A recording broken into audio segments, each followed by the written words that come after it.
All right, now I'm gonna need y'all to pay close attention because I'm on vocal rest because the bitch is singing a lot these days, okay? I'm in a cabaret at the moment, and if you want to come see me in that cabaret, it's called the Disco Fever at Signature Theater in Arlington, Virginia. So I'm a whisper, so y'all bitches better listen up. Now let's go, because I'm gonna show y'all how to make a meatloaf. You've been asking me. Pay attention. Better than bouillon beef base, Worcestershire, ketchup, mayonnaise, half a cup, mayonnaise, not Miracle Whip, barbecue sauce, garlic paste, rosemary, oregano, black peppercorn, accent, seasonal salt, garlic powder, onion powder, a green bell pepper, a large sweet Vidalia onion, 1 package of the beefy onion, 1 package of the onion mushroom, 3 pounds of ground beef, and some butter. You see that? You see that? Do you see that? Don't ask me for the damn ingredient list. Now, come on. Now, this is a personal preference for me. I actually like to go in and saute my vegetables before I actually put them inside of my meatloaf. I just feel like it brings out the flavor versus just putting them in raw. So I'm going to take my time right now, and I'm going to chop down my green bell pepper and my white Vidalia onion. I'm going to mince these down nice and small.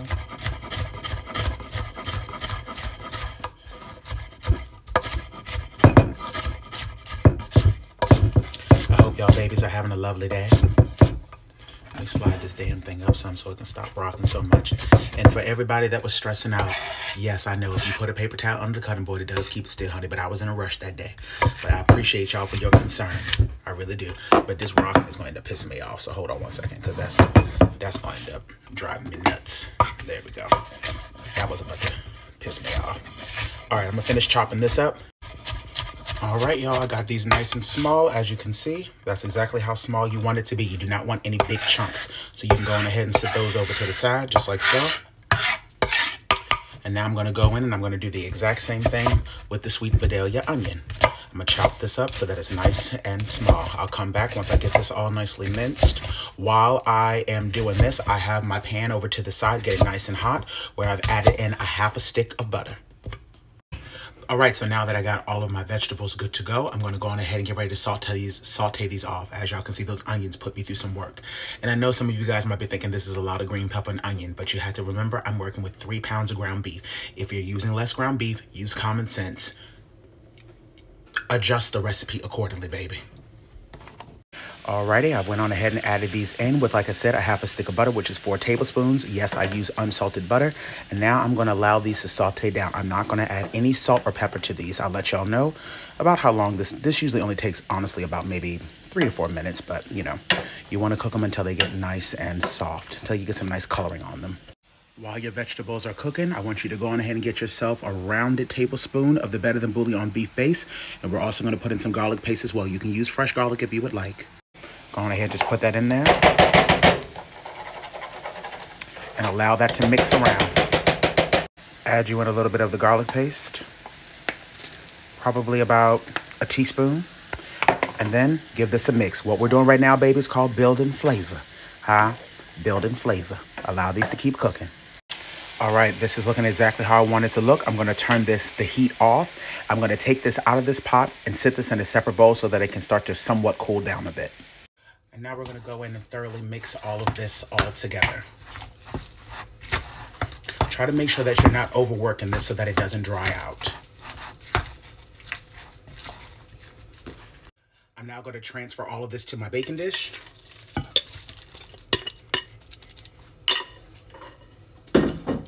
And now I'm going to go in and I'm going to form it.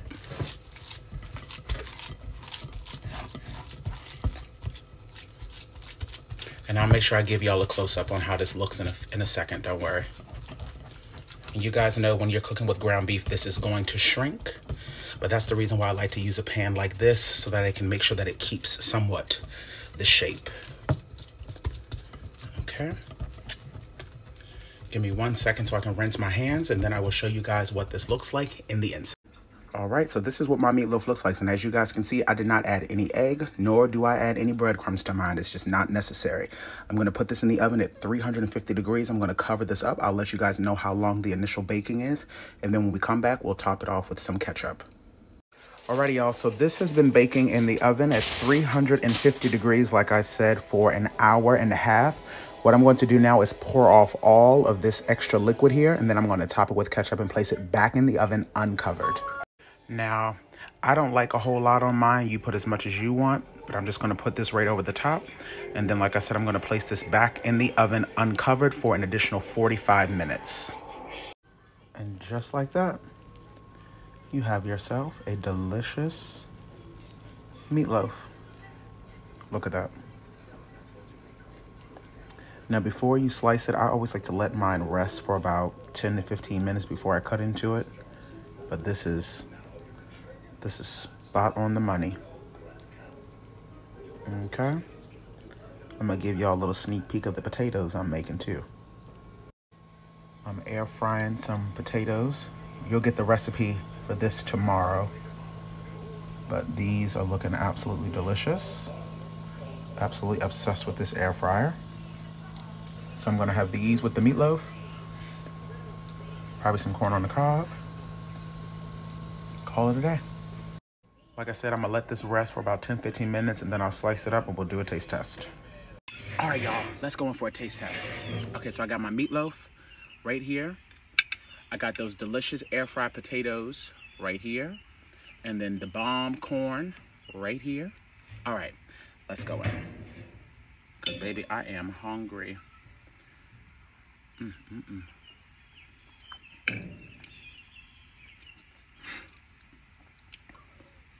Perfect. Not dry. Literally melting in my mouth. My God.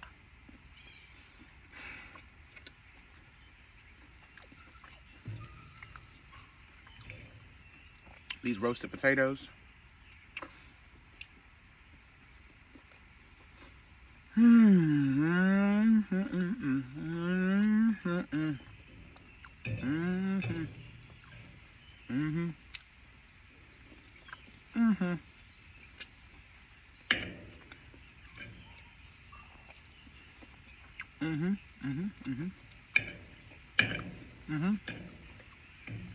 Now,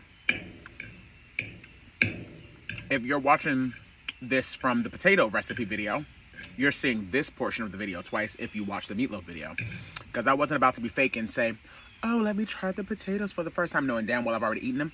So I'm just going to use the same clip that I used from the meatloaf one for the recipe for tomorrow, which is for the potatoes and how I made the corn.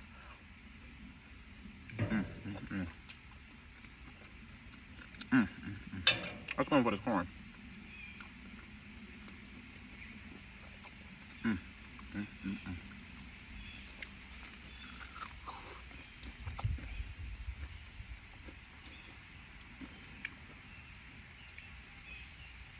Now wait a damn minute.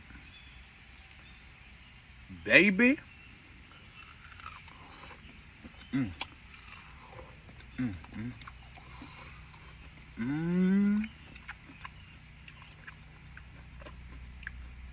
Because God is real.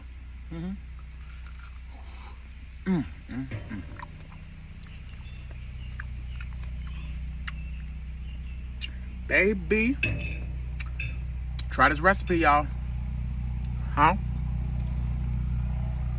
Make this y'all Sunday dinner. Okay? I gotta go. Bye. Slaying in the kitchen. Simply Food by TY. We hope that you enjoyed it. Simply Food by TY. If you haven't took the time, make sure you subscribe. Thanks for watching. Thanks for watching. Thanks for watching Simply Food.